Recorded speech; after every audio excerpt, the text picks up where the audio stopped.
जय हिंद साथियों, welcome to super study zone online classes. दोस्तों, क्लास 10th एनसीईआरटी में प्रमेय 1.3 कुछ इस तरह से दे रखी है कि माना a एक धनात्मक पूर्णांक तथा p अभाज्य संख्या इस प्रकार है कि p a स्क्वायर को विभाजित करता है तब p a को भी विभाजित करेगा। एक बार फिर से पढ़ते हैं। माना a एक धनात्मक पूर्णांक है तथा p अभाज्य संख्या इस प्रकार है कि p a स्क्वायर को विभाजित करता है तब p a को भी विभाजित करेगा।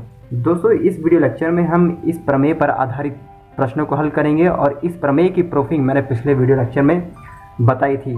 अगर आपने वो वीडियो नहीं देखा है तो कृपया उस वीडियो को देख लीजिए, उसके बाद आपको ये वीडियो बहुत अच्छे से समझ में आने वाले हैं। चलिए इस प्रमेय पर आधारित कुछ प्रश्नों को हल करते हैं। दोस्तों, प्रमेय 1.4 जो है वो प्रमेय 1.3 पर ही आधारित है। प्रमेय 1.4 क्या कहता है कि √2 एक अपरिमेय संख्या है। अब हमें इसको प्रूफ करना है कि आखिर √2 एक अपरिमेय संख्या है या नहीं है। देखिए, ऐसी परिस्थिति में क्या करना होता है, ये इस तरह के सवाल आपके विरोधाभास यानी कि विरोधोक्ति से सॉल्व किए जाते हैं। तो चलिए शुरू करते हैं। कैसे करेंगे? ऐसे में क्या करते हैं कि हम मान लेते हैं कि √2 क्या है, एक परिमेय संख्या है।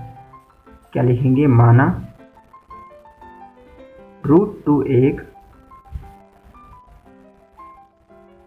परिमेय संख्या है।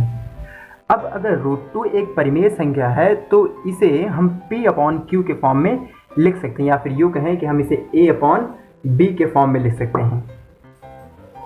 क्यों? क्योंकि हर परिमेय संख्या को हम a/b यानी कि p/q के फॉर्म में लिख सकते हैं। तो हमने मान लिया कि √2 को हम क्या लिख सकते हैं, a/b के फॉर्म में लिख सकते हैं, जहाँ पर b हमारा 0 नहीं होगा और साथ ही साथ a व b कैसी हैं,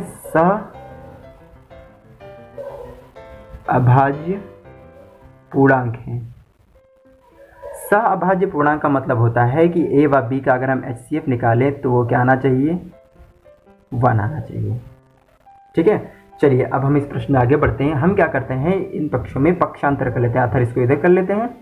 तो ये कुछ इक्वेशन कुछ इस तरह से हो जाएगी, √2b = a। अब क्या करेंगे, हम दोनों पक्षों का वर्ग करेंगे। दोनों पक्षों का वर्ग करने पर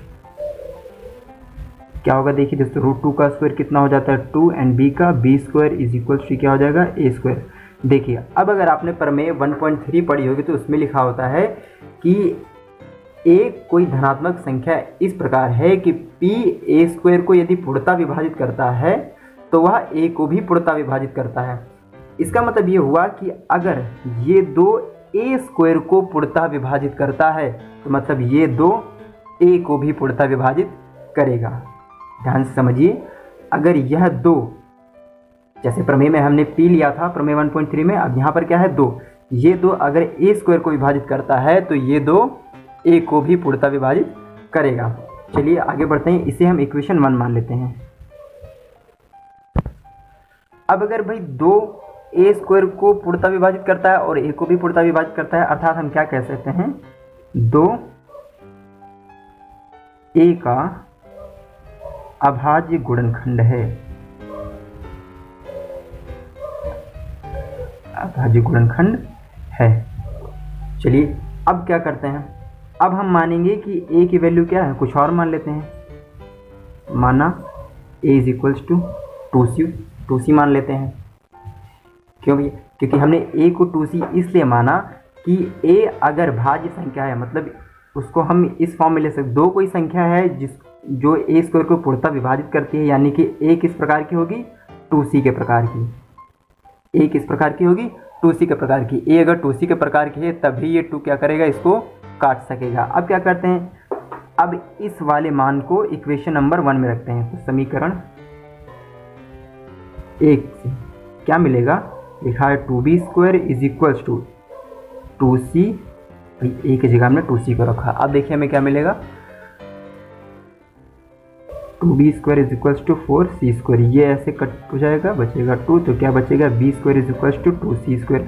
अब देखिए यहाँ से क्या हमें मिल रहा है कि दो b² को पूर्णतः विभाजित करता है। प्रमेय 1.3 क्या कहती है, अगर कोई धनात्मक संख्या ए स्क्वायर या फिर कोई भी धनात्मक संख्या होती है, उसके वर्ग को अगर कोई संख्या विभाजित करती है तो वह संख्या उसके वर्गमूल को ही पूर्णतः विभाजित करेगी। यानी कि अगर ये 2 बी स्क्वायर को पूर्णतः विभाजित करता है तो वह संख्या बी को भी पूर्णतः विभाजित करेगी। तो हम क्या लिखेंगे, 2 बी का अभाज्य गुणनखंड है। देखिए अब 2 ए का भी अभाज्य गुणनखंड है और 2 बी का भी अभाज्य गुणनखंड है। इसका मतलब ये हुआ कि 2 क्या हुआ, इन दोनों में उभयनिष्ठ अभाज्य गुणनखंड हुआ। यानी कि इन दोनों का HCF क्या आ गया, समीकरण 1 और समीकरण 2। समीकरण 1 व 2 से हमें क्या पता चलता है कि किसका HCF, ए व बी का HCF कितना आ गया, 2। देखिए HCF कितना आ गया, 2, जबकि ऐसा होना नहीं चाहिए था। क्यों? क्योंकि हमने क्या माना था कि ए व बी क्या है, सअभाज्य पूर्णांक है। तो यहाँ पर हमारी कल्पना हो गई गलत, इसलिए हम क्या कहेंगे कि √2 एक अपरिमेय संख्या है। क्योंकि हमारी कल्पना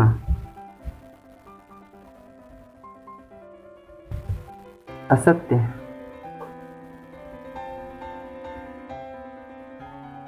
साबित हुई, अतः √2 एक अपरिमेय संख्या है।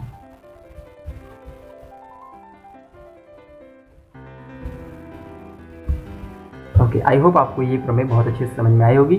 Thank you so much for watching this video.